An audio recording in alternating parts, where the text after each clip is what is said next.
Well, good evening, everybody.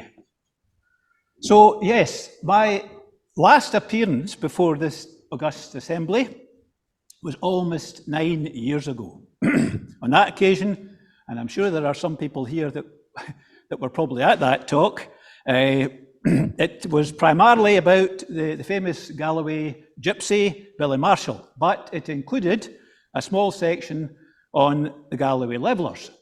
Billy himself being one of the leaders or the captains of the Levellers. Well, it's quite simple. Tonight I'm going to do the reverse of that. I'm going to talk mainly about the Levellers and with a glancing reference to Billy Marshall. And it is indeed appropriate that we are doing this in this year, because this year and 2024 mark the 300th anniversary of the Galloway Levellers uprising. The starting date is generally given as June 1723, and it went on right through 1724 and finished in 1725. And it was 300 years ago in June of 1723 that the seeds of the revolt were sown at the Kilton Hill Fair. And these seeds which would burst into action the following year in 1724. My talk tonight falls into three sections. Firstly, a very short video overview of the events, mainly really just because I would imagine in the company here there may well be some people who've never heard of the Galloway Levellers before, and there'll be some that will, so it's just to give a kind of overview of who the Levellers were and what they did. And then secondly, a reasonably detailed timeline of the actual events, and thirdly, an attempt to answer some of the key questions and issues surrounding the Galloway Levellers. And finally, just before we get launched, a word about my sources for this talk. It's a little known topic, the Galloway Levellers. There's no great body of works on the Galloway Levellers. There's not even a single history book that is devoted solely to the Galloway Levellers. There are interesting and very useful sub-chapters in books like this. Sir Tom Devine, The Scottish Clearances, A History of the Dispossessed, and also in this one here by Peter Aitchison and Andrew Castle, The Lowland Clearances, Scotland's Silent Revolution, 1700 to 1830. So there are chapters, sub-chapters in these books. And a few bits and pieces on online blogs. There's one blog called Green Galloway that I was able to look at. But the two sources which I would like to particularly acknowledge are, firstly, a 30-page narrative account written by Alexander S. Morton in 1936, and published in the Transactions of the Dumfriesshire and Galloway Natural History Society, volume 19. And I was fortunate enough to get access to a copy of that through the kind offices of Mike Duguid here and the staff at Roden House. And secondly, a dissertation which has not been published but is available to anybody that wants to look for it online. This is a dissertation here. This is the front page of it, running to well over 100 pages, written by the late Castle Douglas historian Alistair Livingston. He wrote this as part of the work for his MPhil in research at Glasgow University in 2009. And it's called The Galloway Levellers, the study of the origins, events and consequences of their action. And if any of you, feel so inspired after tonight to go away and actually find out more about it, this is available online. Alistair Livingston, Galloway Levellers. And these two sources together really provide the core of what you're going to hear and see tonight. First of all, an overview, a short video clip, a video overview of the Galloway Levellers, and I discovered this just over the summer. I'd never heard of this guy before. I don't know if any of you have. Bruce Fummey. He has produced a whole series of short videos, usually about 14, 15 minutes. We're just going to watch half of it, on aspects of Scottish history. He was a physics teacher originally, and describes himself as the finest and possibly only actor on the Afro-Celtic comedy circuit. So, he may not be everybody's cup of tea, but I rather like his quirky style, and I'll leave you to decide whether he is a comedian or not. Channel, or taken any interest in Scottish history, then you'll have heard about the clearances. Today, I've brought you to the very place that they began. But it's probably not the place you expected. It probably won't be the time that you expected, and I'm guessing not the people that you expected either. I've brought you to the National Trust for Scotland's Threve Gardens and Estate. In 1707, Scotland was subsumed into England. Now, stop it. Before you two start banging on, let's just accept it was 300 years ago, there have been winners and losers, you both have different opinions, and you desperately want to argue the toss, but this is not the place. I raise the issue because changes bring challenges and opportunities, and in the 1720s this estate was part of that. One of the opportunities that some Scots found attractive in this new union was free movement of goods and services and trade, which is significant to this story. You see, if you reared cattle, then the new market to the south meant that it felt like a bonanza. Everyone changed their name to horse and wore a funny hat. The point is that if you were a landholder, you'd been used to getting your rental income in kind. Every time the rents came in, you had to go down to the bank with a big bag of grain, some milk and some cheese and ask the cashier if they got change for 2 goats, a chicken and a pig. Now there were better opportunities to sell cattle across the border for cash. Some folks were saying you should even get into Bitcoin. The opportunity is too good to miss. If you don't move now, you'll miss the boat. Now, somebody had already been taking that boat a hop from here across the Irish Sea. By 1627, the Murrays of Broughton had acquired 65,000 acres of plantation land in Donegal.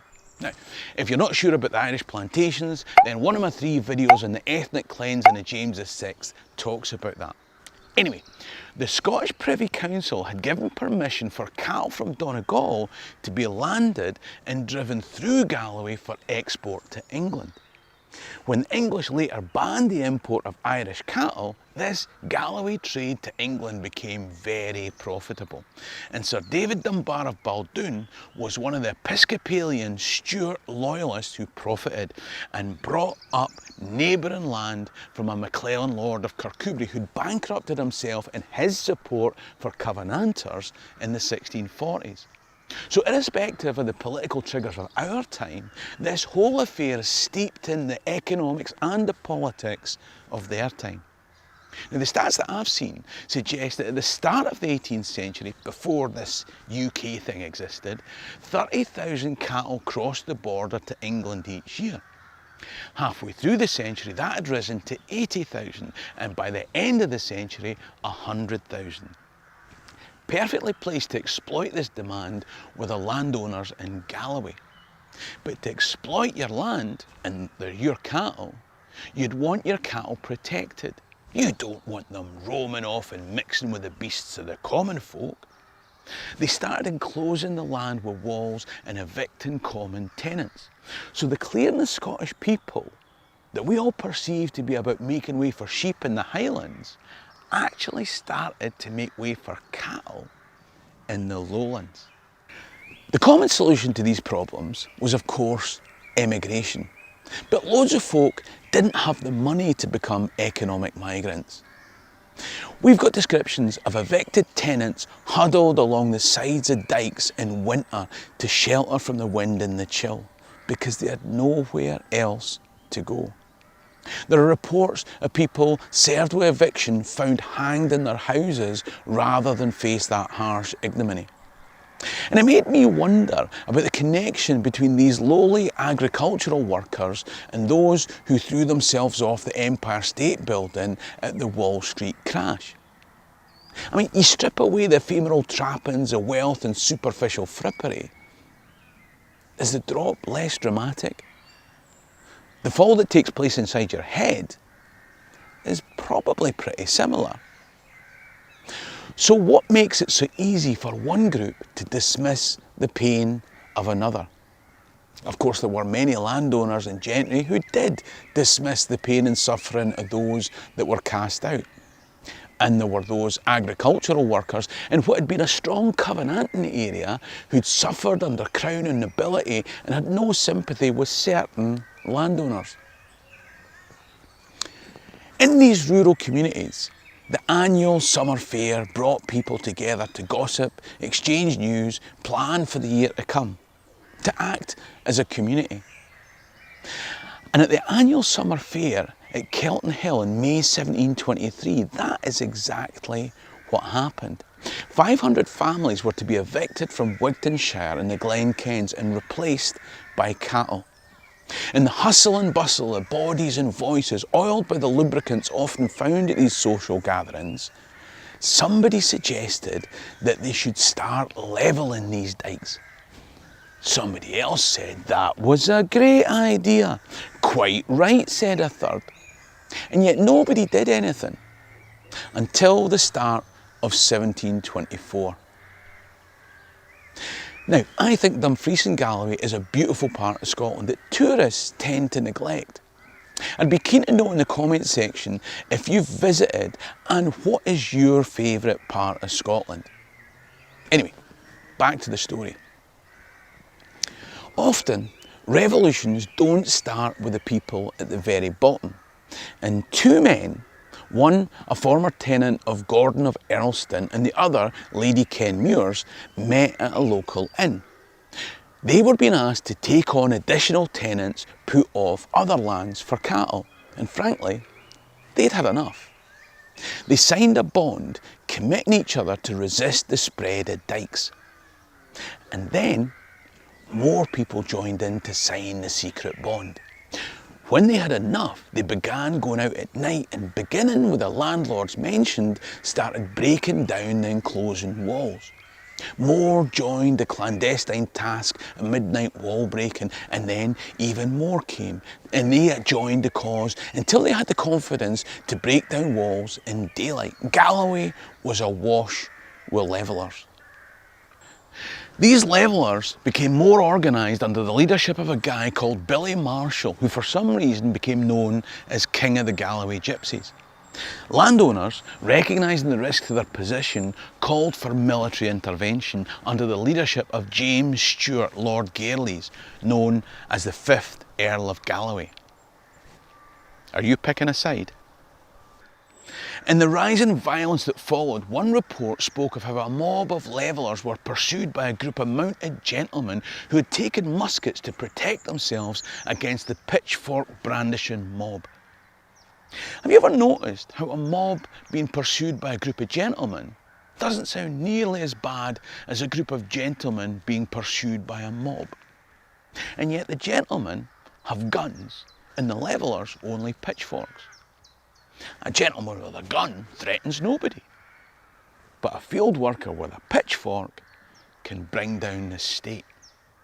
The levellers were seeking to protect their way of life, their food supply, their means of survival. Justifications that might cause a state to declare war and ask that very evicted farmer to rally to the flag. And I don't care what flag you're talking about. In some ways, that's the theme of this video. It's easy to forget that for the preceding few generations, this area had been steeped in Covenanting and Whigs versus Tories and Jacobites versus Hanoverians. The very word Whig was coined because of people from this area marching against the Stuart crown. Often in the level uprisings, when government authorities read the Riot Act, it would be countered by the Levellers reading extracts from the Solemn League and Covenant. Whether you took the side of the improvers or the Levellers might be as much about a mess of political and emotional triggers than it was about real-life economic or policy issues. Right, okay. Now, on to part two, our timeline. So, again, what follows this timeline is largely possible through the work of Morton and Livingston. And if any of you like a paper copy of the timeline, I've got a few copies here that you can pick up at the end of the talk. Now, many months ago, when I was a student teacher during the 1970s, guess what? There was a great debate on how to teach history, and there was a great debate on how to teach. And some of you here will remember the old approach to teaching history, which is all about dates, all about remembering dates, a whole series of dates. And when I was at college, we were told on no account do you follow that approach, that chronological approach. That's rubbish. You teach history on a thematic approach. That is the correct way. Well, I quickly found out when I started teaching that neither was right, actually. And there are some occasions where one approach suits and some occasions where a different approach suits. And this story, unashamedly, we're going to look at it in a chronological approach, because guess what? It starts at the beginning and ends at the end. Right, first slide. Now, this is just to clear up things. This is a picture of a Galloway dike in wintertime. And the word dike does not always mean a dry staying dike like you see here. In parts of England, a dike actually means a ditch or a water course. And it just so happens that there's a ditch or a water course in this picture as well. So what we are talking about is the left-hand one. It's the dry staying dikes of Galloway, which there are still plenty of. Now I can do this myself, is that right? I can do this myself. Right, great. Okay, so it all starts off in 1723. Well, it didn't really start off in 1723. The first cattle parks were actually started in the 1680s. This enclosing the land for large herds of cattle and putting the tenants out. It actually started in a small scale in the 1680s, but it gathered pace after the Act of Union, as we've already heard, and by 1723 it was in full swing.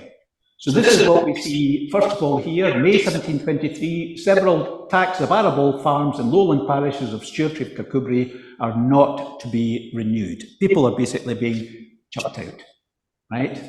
And these farms with good arable land in them, where they can actually grow crops and so on, are going to be converted into these cattle parks.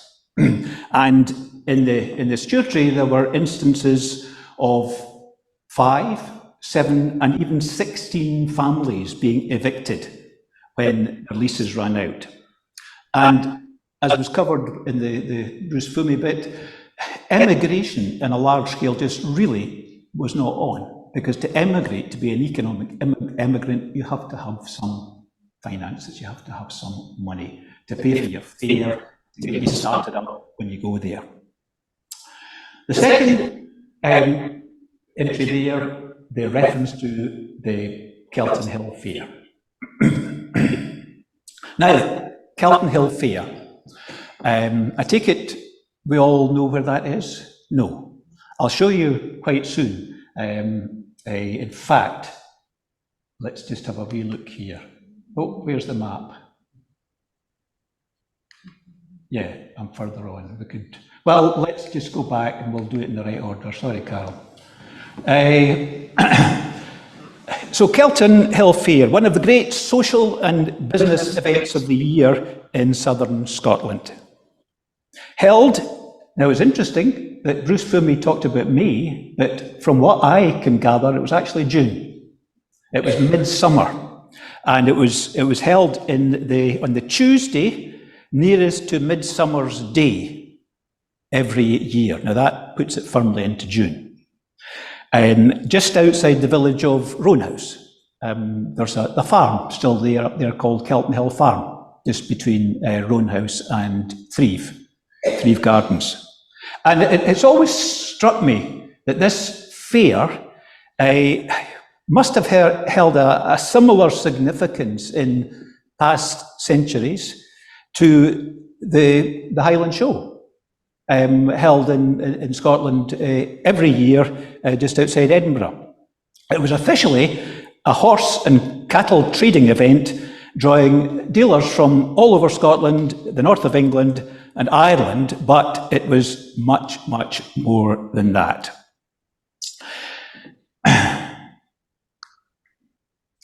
Now, this slide here, I'm hearing myself in that. Is that okay? This is this bond or covenant that we saw in the video. The two people who almost certainly met in an inn or a pub somewhere and signed this bond, to which others quickly joined in. And shortly after that, on the 17th of March, the first dike breaking occurs at Netherlaw near Kirkcudbright.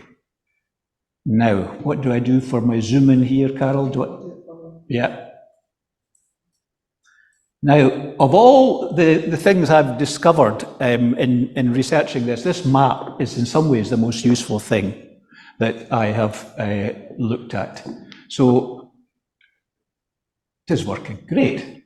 Right. First of all, the key here. It shows you all sorts of things, known levelling, right? Farms, where levelling took place. Ferntune, that was the old name for a village, a farming village, right? Where the levellers came from. Village, where the levellers came from. Meeting or fighting between the levellers and gentlemen or troops, right? Eviction, places, farms where tenants were evicted. The killing of Irish cattle, we'll be talking about that later. And this last one is quite interesting, as we'll see when we look up on the map, because I can't actually see any examples of it, the small dots. But Alistair Livingston, who actually drew this map, does say that it is an imperfect map.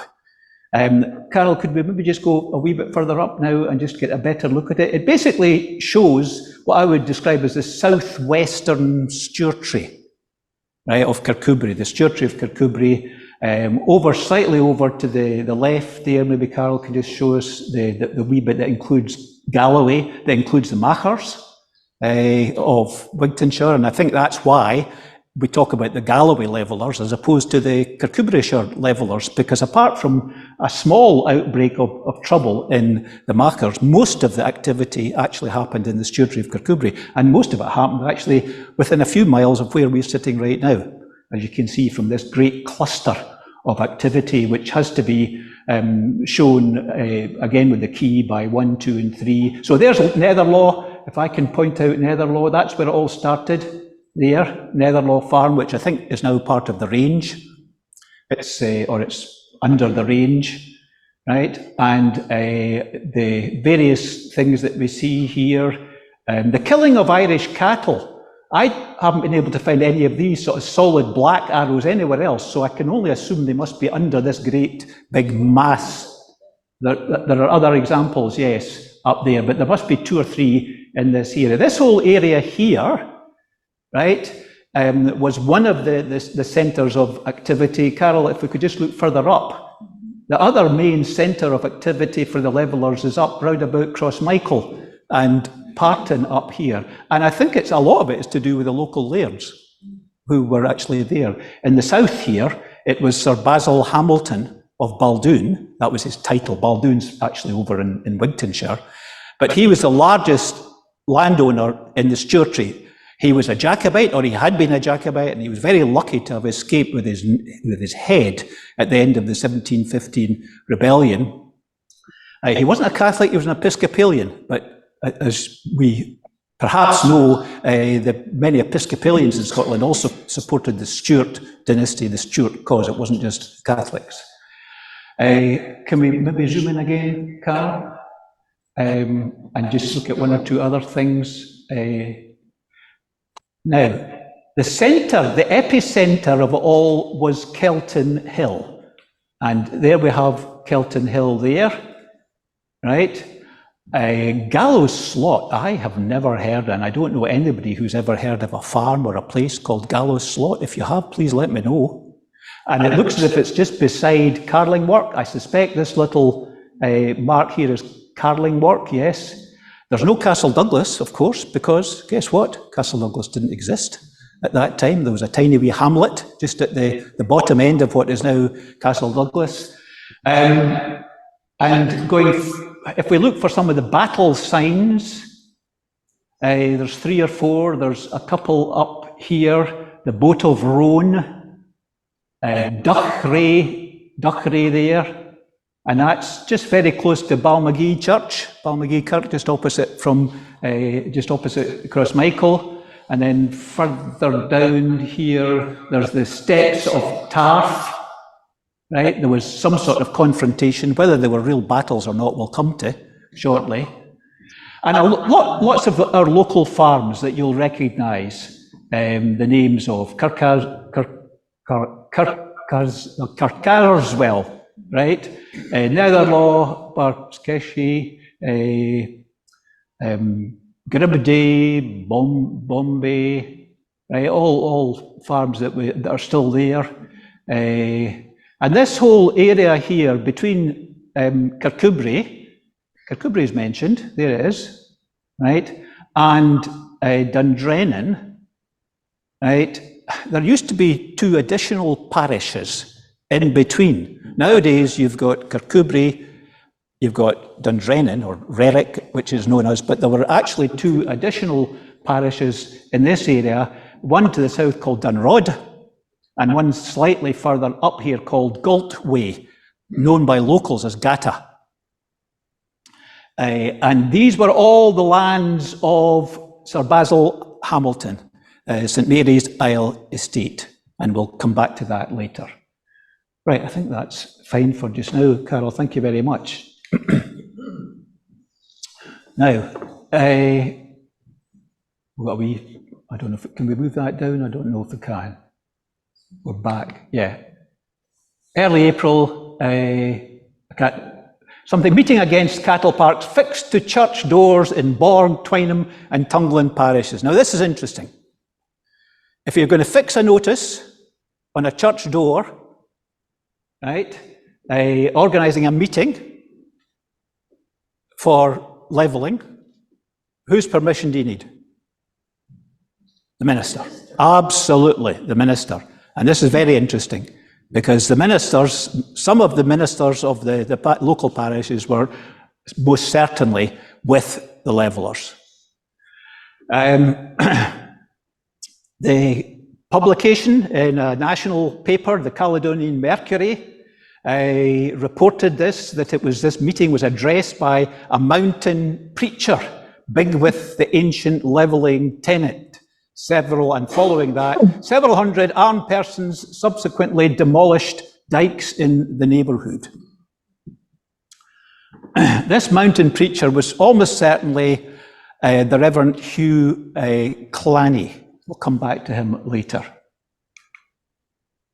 2nd of May, this is the 2 lairds basically deciding to do something about the situation, right? Gordon of Earlston and Basil Hamilton of Baldoon ride to Edinburgh, must have taken them several days, right, to request troops to be sent to quell the disturbances. 3rd of May, Adam Coburn, Lord Justice Clark requests that David Raine, be imprisoned for participating in a tumultuous assembly, be sent to Edinburgh. Now, this is one of our named levellers who, apart from these references, I have been able to find absolutely nothing. He must have been a local leader of the levellers. What he was, whether he was a tenant, a farmer, or something else, I do not know. But obviously they're beginning to get worried that things are getting out of hand, so let's nab one of the leaders, the ringleaders, and get him put in jail. The next entry, of course, just shows what was happening with the kirk. All right? Many of the local ministers were supporting the levellers, right? However, the Presbytery of Kirkcudbright at that time, there was a separate Presbytery of Kirkcudbright, then it became the Presbytery of Kirkcudbright and Dumfries, and now, by the way, it's known as the Presbytery of South West Scotland. They condemn the actions of the dike breakers.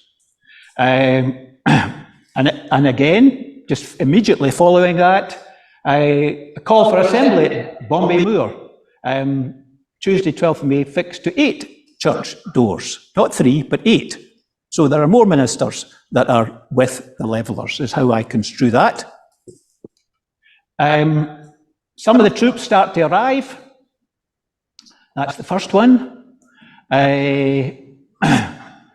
This was one of the biggest outbreaks of levelling, 12th to 16th of May. Nearly 2 miles of Sir Basil Hamilton's newly erected dikes near Bombay Moor are levelled by gathering of up to 1,000. Right.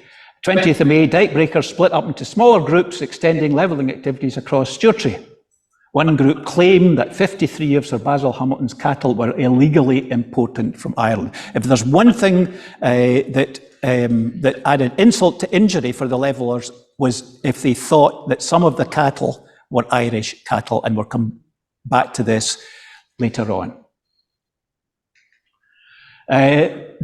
So the General Assembly of the Church of Scotland pass an act condemning actions of dike breakers. So again, we see that there's obviously a difference of opinion between the official kirk line and the local ministers.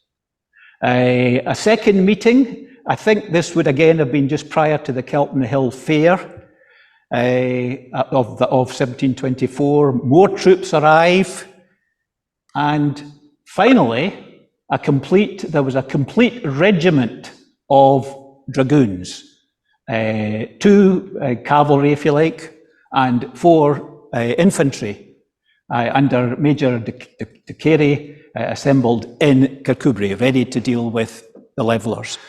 Now, somebody said, well, what's that in numbers? What's a regiment? And I looked at that all over the place, and nobody seems to be able to agree exactly how many were in a regiment at that time. But from what I gather, it's about 1,000. About 1,000 troops were sent down to Kirkcudbright to deal with this.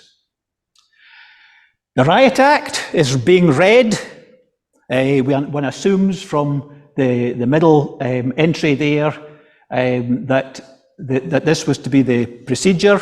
The Riot Act would be read to the levellers, and if they did not disperse immediately, then they could be, well, fired on, or it was their own fault, if you like, for not dispersing. Next one, very interesting. The first of 4 that I've discovered written tracts. All right, letters, petitions, manifestos, call them what you want, but written tracts stating the case of the levellers.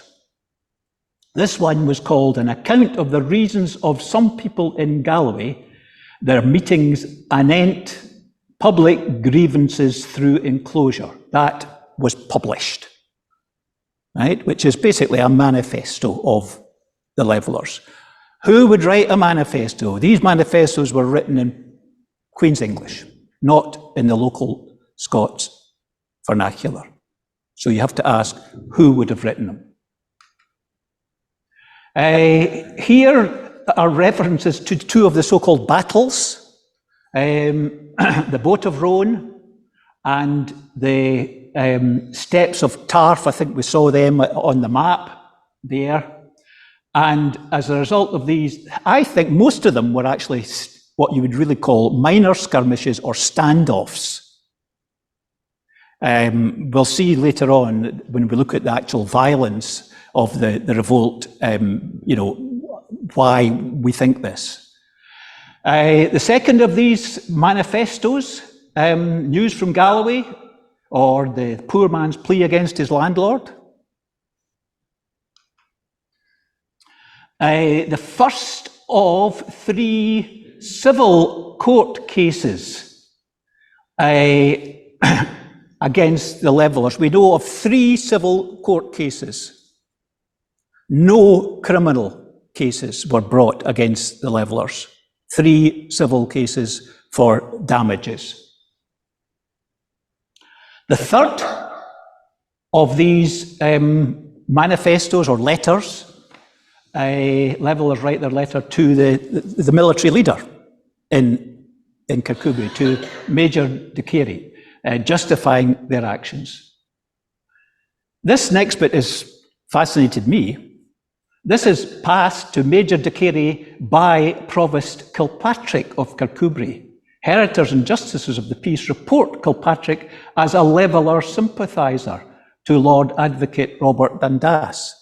Now, this is indicating to me that although most of the Levellers were your tenants and cotters, there were levels above that of the establishment that also had sympathy, if nothing else, for the cause of the Levellers. And the final one, the fourth of these, it's described as a pamphlet, right? Anonymously written by somebody who chose to call himself Philadelphus, published in Edinburgh, right? And just examples of how seriously the authorities were taking all this. This is all part of the propaganda war, right? It was really the Levellers' revolt, as I see it, was fought in 2 levels. The Levellers themselves going in there with long poles and removing, basically just knocking the dykes down. And on another level, this propaganda war, letters, petitions, and so on. And Lord Advocate there, basically trying to find out who actually wrote this and trying to make sure that it wasn't widely distributed. And it goes higher than that.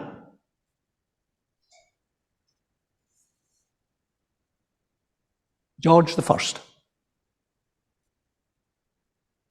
And his reaction, very interesting, asks what legal right those concerned had to eject so many tenants at once as to render them and the country desolate. What provision the law has to make for the tenants so ejected. And guess what? The next one, a public inquiry.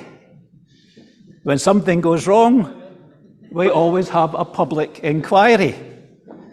And here again we see some internal politics, right?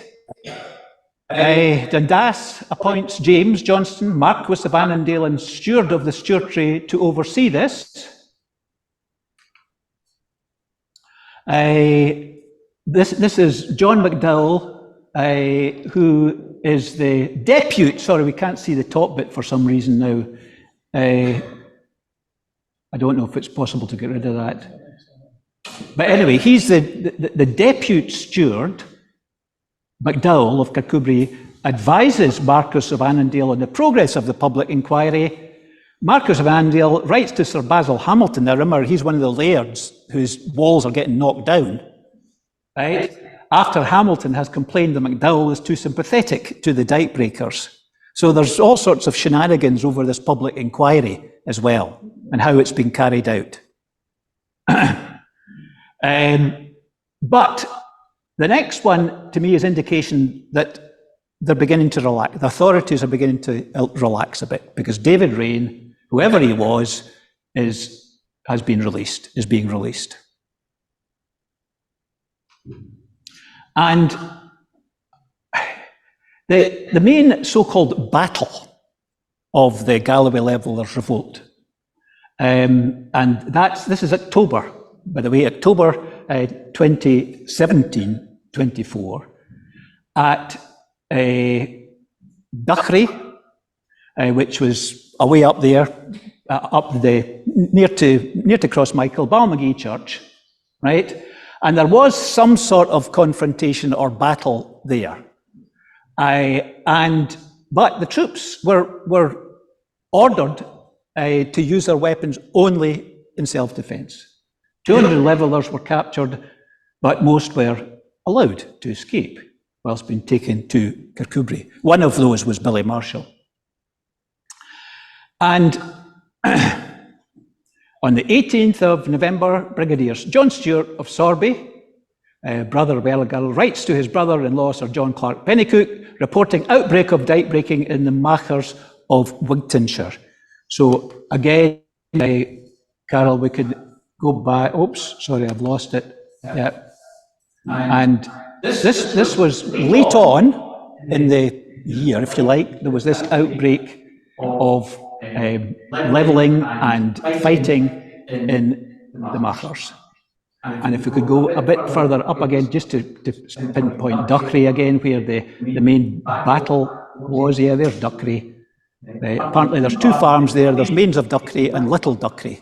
I was talking to a farmer the other day. And it's just very near to Balmagee Church. Good. Thank you, Carol. So we're now into 1725. January 1725, trial for damages caused to Sir Basil Damilton's dyke near Bombay Moor held. Right, this was one of the three, right, and the one that actually got most publicity, the one that we've actually got the details of the names of the levellers who were put on trial, and we'll come to this shortly. Okay, and the final episode in this timeline, I think, is quite neat.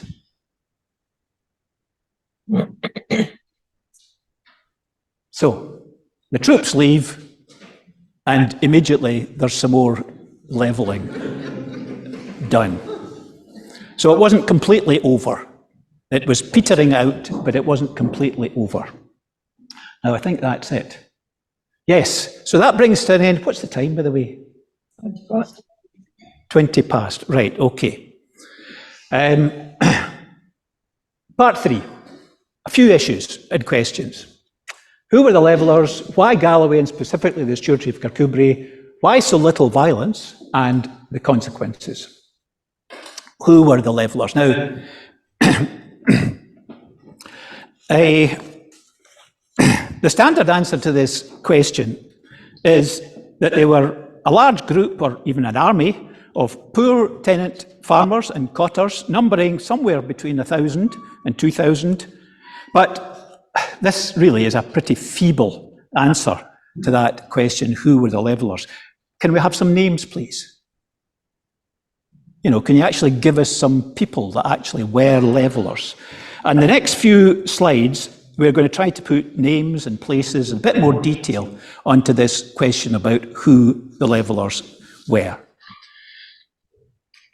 Now, these are the 23 levellers who were brought to trial January 1725 for what they'd done to Sir Basil Hamilton and his walls. And I'll just let you look at that yourselves. It's quite interesting because it mentions a lot of local farms that are still there. The only one that's never really been identified is the second one, Cotland. And if anybody here knows where Cotland was, please let me know. But there's Beoch, which is away up the Lauriston Road.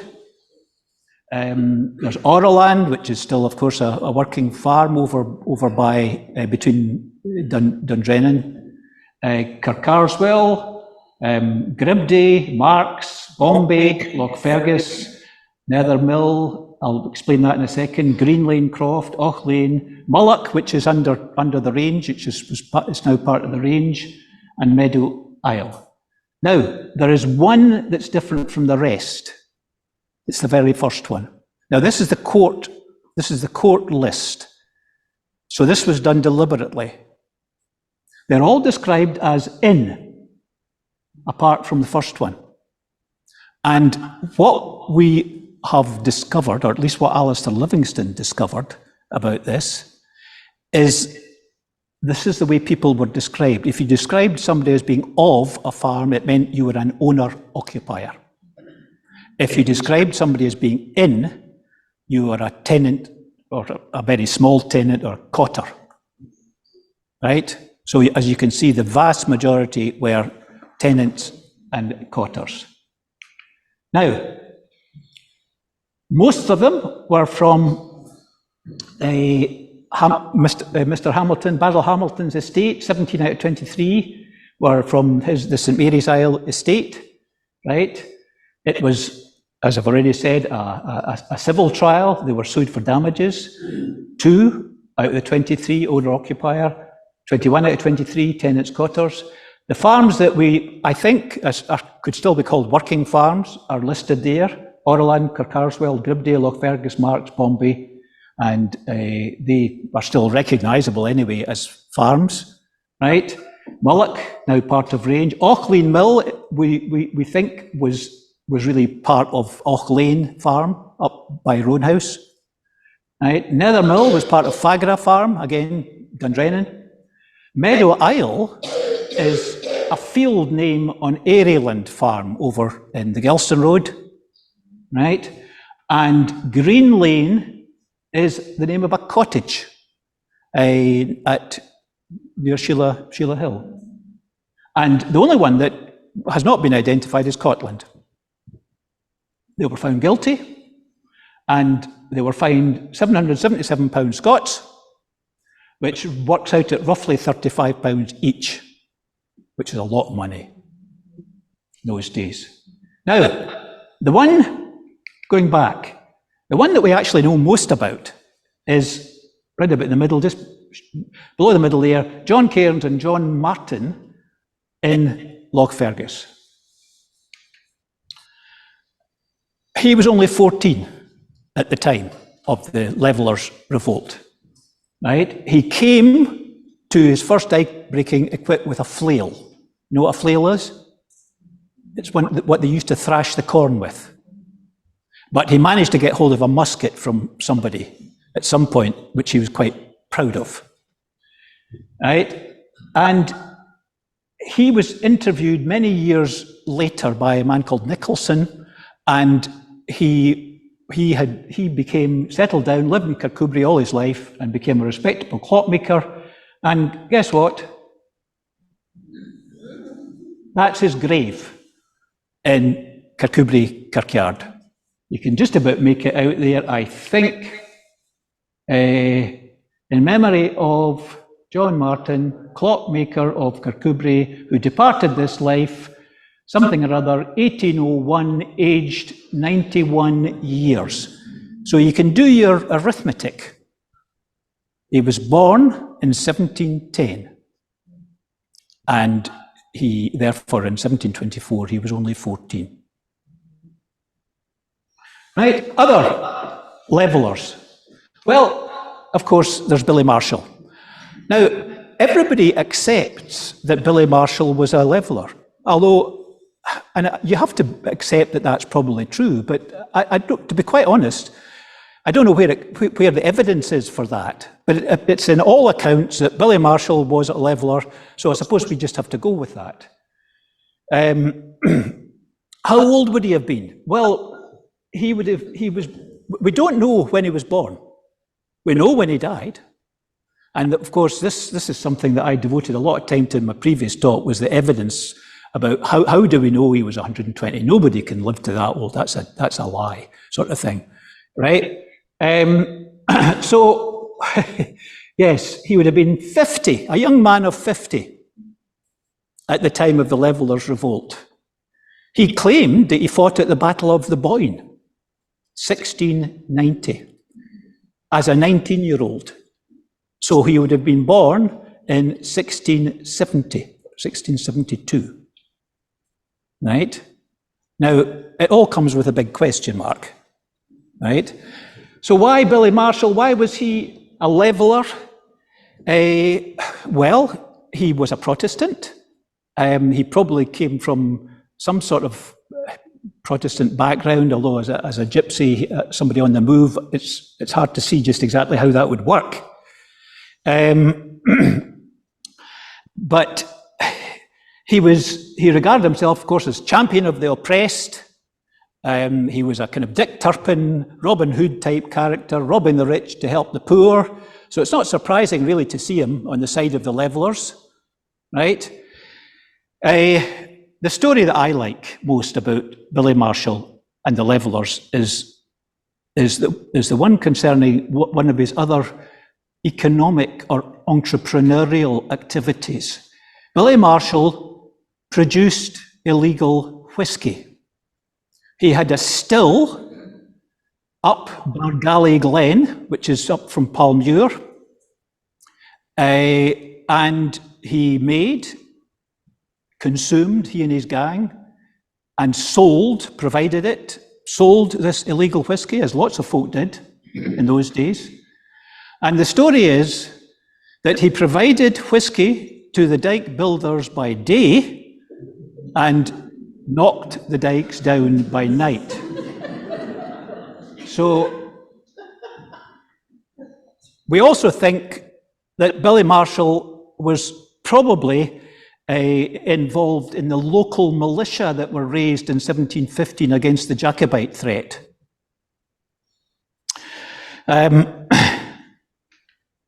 So Billy Marshall, David Raine, we've already discussed him. The three ministers that we know about that were Levellers or supporters, sympathisers, are the Reverend Hugh Clanny, who was the Highland preacher referred to earlier, Reverend James Monteith of Borg, and Reverend William Falconer of Kelton. No evidence that any of these actually physically took part levelling, but sources do strongly suggest that the local clergy were involved in the organisation of levelling and in the propaganda war. The notices pinned to church doors in 1724 could not have happened without the tacit support of local ministers. And the various letters, petitions, manifestos were all written in perfect English, not the vernacular, the Scots vernacular of the day. Conversely, of course, as seen from the timeline, the Presbytery of Kirkcudbright and the General Assembly of the Church of Scotland came out strongly against the Levellers. James Charters of Kirkland of Dalry. So he was an of, so that we assume he was a owner-occupier. But what makes him different from the rest is he wrote a ballad. And there were several ballads written at the time of the Levellers, and this one is called The Levellers' Lines.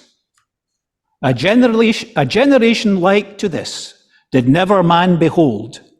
I mean, our great and mighty men who covetous are of gold. Solomon could not well approve the practice of their lives to oppress and to keep down the poor, their actions cut like knives. Among great men, where shall ye find a godly man like Job? He made the widow's heart to sing, but our lairds make them sob. It's the duty of great men the poor folks to defend, but worldly interest moves our lairds. They mind another end. The lords and lairds, they drive us out from mailings where we dwell. The poor man says, where shall we go? The rich says, go to hell. These words they spoke in jest and mock, but by their words we know that if they have their herds and flocks, they care not where we go.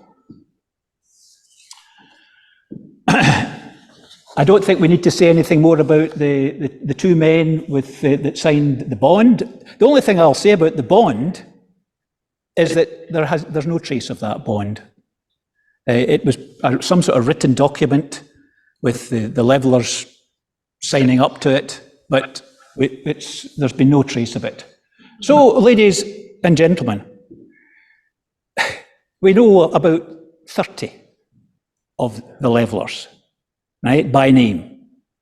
The large majority were almost certainly, undoubtedly, were from the tenant farmer or cotter class, but as we've seen, with a smattering of support from higher up the social echelons. Why Stewartry and Galloway specifically?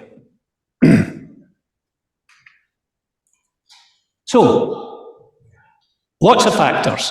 The historian Tom Devine puts considerable importance on the safety valve theory in explaining why resistance to rural clearances took different forms in different parts of Scotland and at different times in history.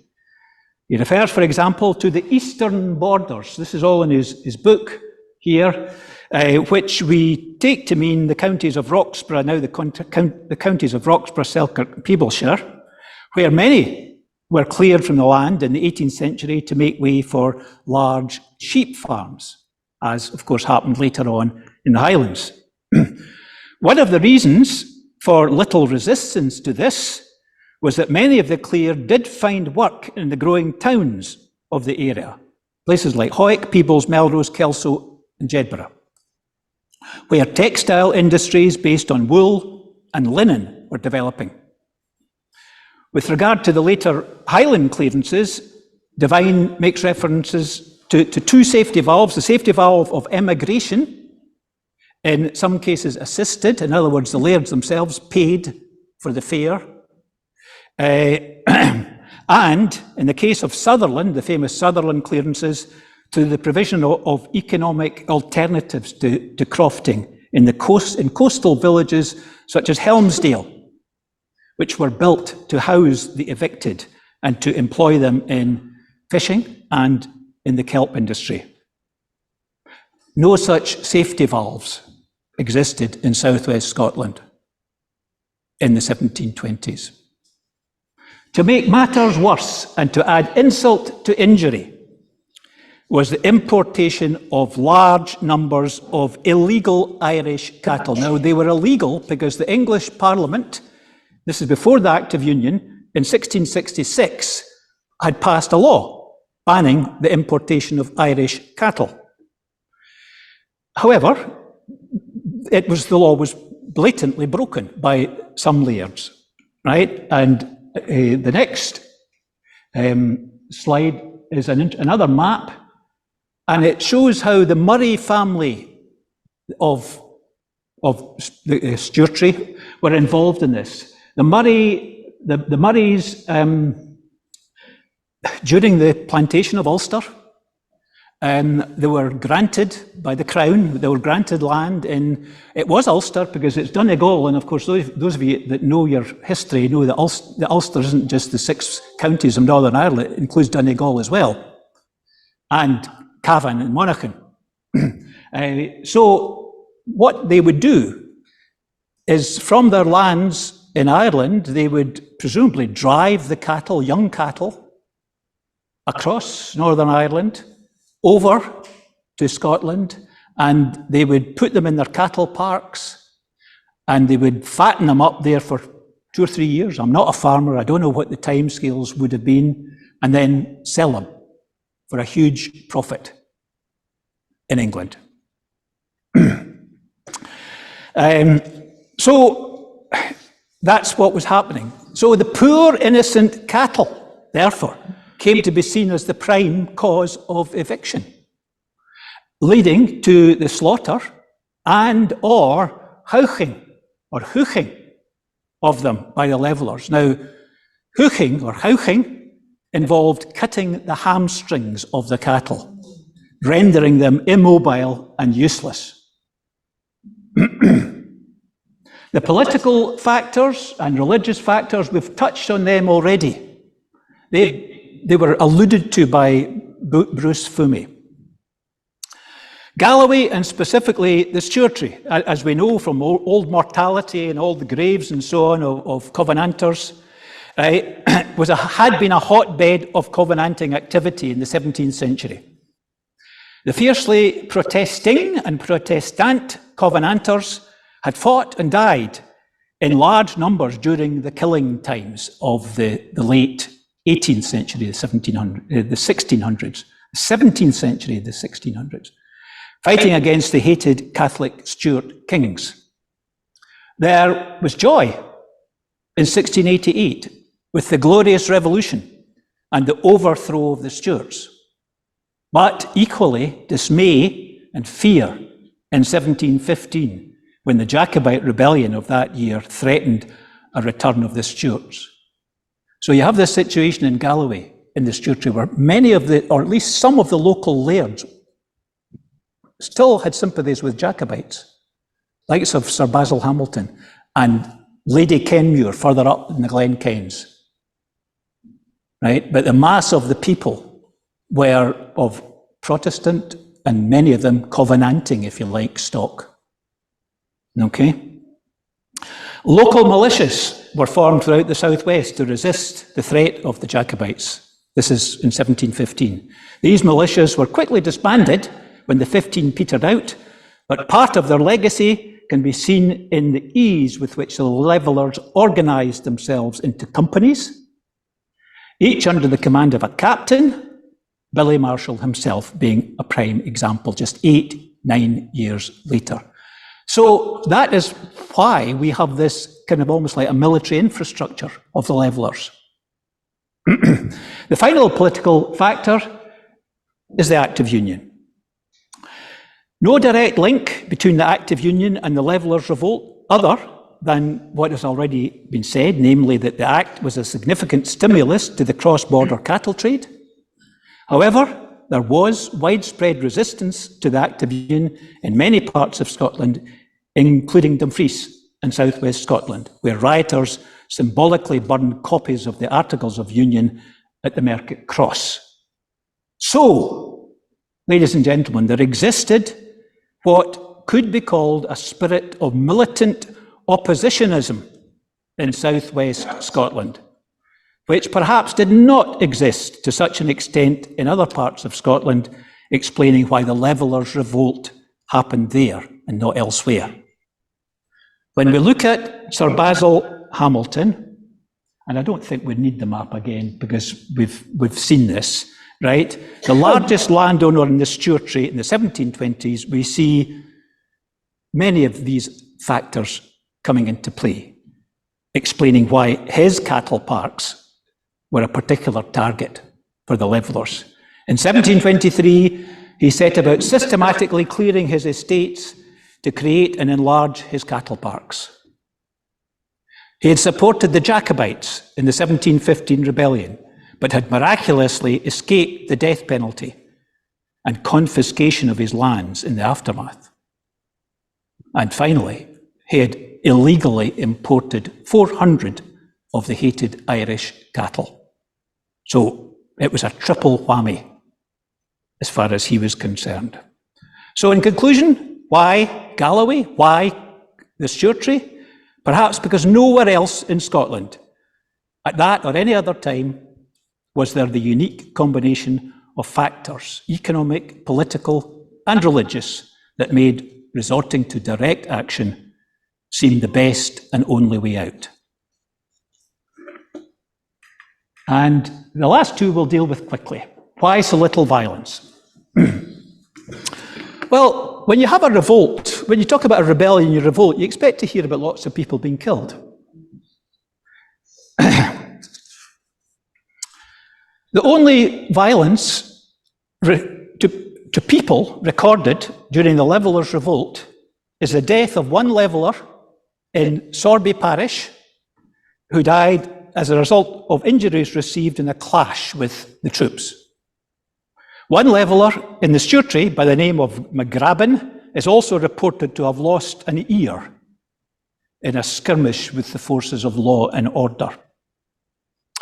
Now, to put this into context and contrast, a similar type of uprising in England in the early 17th century in Northamptonshire, quite often known as the Midland Revolt, resulted the usual thing, the Riot Act was read, and the crowd did not disperse, and the troops opened fire, and 40 to 50 were killed. In addition, the leaders were found guilty of treason and were put to death by hanging. Closer in both time and place, the malt tax riots in Glasgow in 1725 also led to serious loss of life. Court records in Scotland in the century following the Levellers revolt reveal that 49 people were hung for theft of livestock.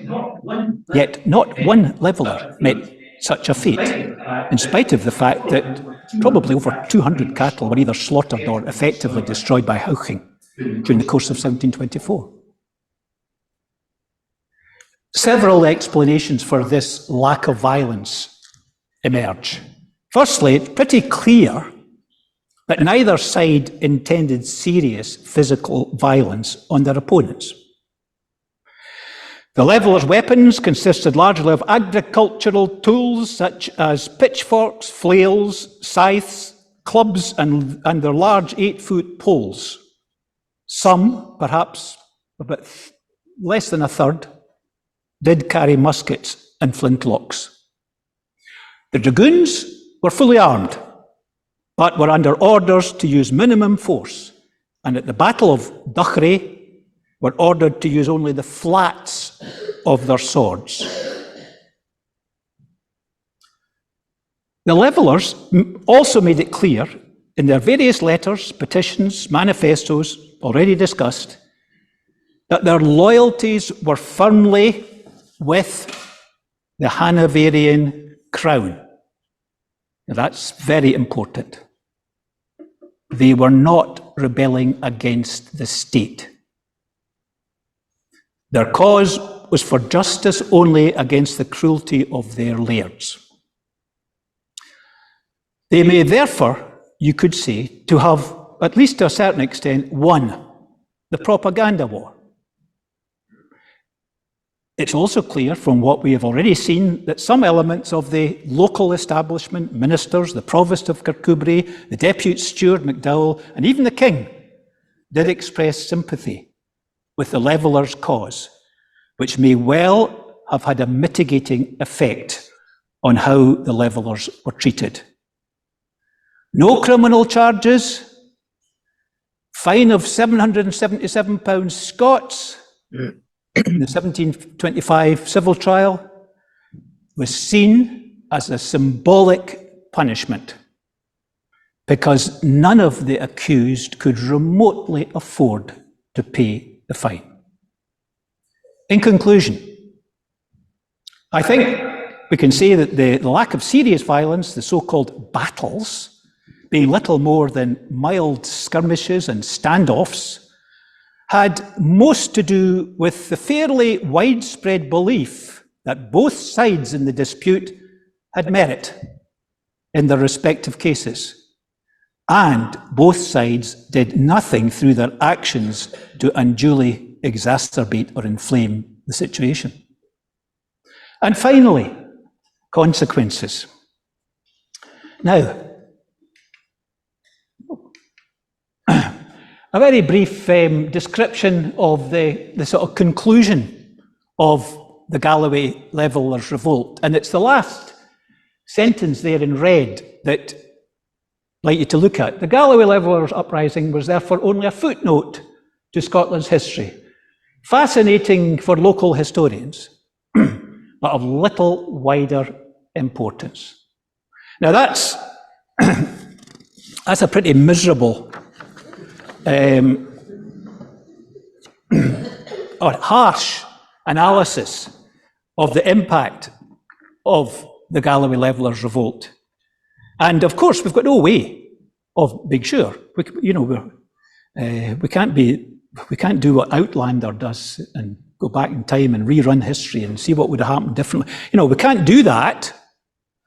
So it's all guesswork and theorizing. But let me suggest, just from what I've read, let me just suggest a few possible links between the Levellers revolt and what happened later in both Galloway and the rest of Scotland, and in some cases what didn't happen. The Levellers did not, through their actions, put an end to the enclosing of land in Galloway, as can be seen by the continued existence to this day of mile upon mile of dry stone dykes. I wouldn't have been able to take that photograph I showed you at the beginning. That had been the case. But what did not happen in Galloway, perhaps due in part to the Levellers, was the development of large-scale cattle farming, a kind of monoculture, cattle ranching you could almost call it, as happened in other places. That did not happen. And that is perhaps partly because of the Galloway Levellers revolt. A much more mixed model of farming has developed across Galloway from the early 18th century till today. The Levellers revolt undoubtedly gave the establishment in Scotland a shock to the system, a wake-up call, alerting people to what might happen if clearing people from the land without thought to their future continued. It may thus have helped protect Galloway and other parts of lowland Scotland from some of the worst excesses of what was to follow in other parts of Scotland, particularly the Highlands in the 19th century. Connected with this, it's possible to see a link between the Levellers revolt and the huge development of towns and villages across Dumfries and Galloway in the century following the 1720s. I was amazed to read that 85 new towns and villages were established, including, of course, close to home, Castle Douglas, 1790s, Gatehouse, 1790s. They were built as new towns. The stimulus for this may well, in part, have been the realisation that alternatives to clearance from the land in the form of homes and jobs was important. And finally, in relation to Gatehouse itself, and our final slide, which you'll all recognise, Mill in the Fleet. In 1730, just a few years after the revolt, local landowner Colonel William Maxwell of Cardonness began small-scale developments in the linen industry at both Skyreburn, amazed me, Skyreburn and Gatehouse, with the building and forming of bleach fields. Later in the century, another local landowner, another James Murray, established the cotton industry in Gatehouse. Now, there's debate as to exactly what his motives were for this, and I think we can probably say that the prime motive was probably economic opportunities. It coincided with the finishing of the A70, no, not the A75, that's the modern. That woke you up. The military road from Gretna to Portpatrick, which you still see bits of across Galloway, was finished, was completed in 1764. And it was the equivalent of the A75 in modern Galloway. And it must have been a tremendous boon to the local economy. And so undoubtedly James Murray was partly influenced by that in establishing the cotton industry in Gatehouse, right? However, it's equally not too fanciful to imagine that memories of the tensions of 1724 in the very close vicinity may also have been a contributory factor, with the need to provide work and homes for the displaced from the countryside clear to all. Ladies and gentlemen, I don't have all the answers to the Galloway Levellers, and I will leave you to ruminate, if I can use such a bovine expression, on this and many other imponderables of the Galloway Levellers revolt. I hope you have found something of interest in my attempts to shed light on a little-known topic of Scottish history, and I thank you for giving me something to occupy myself with during the dreich days of a Galloway winter. Thank you.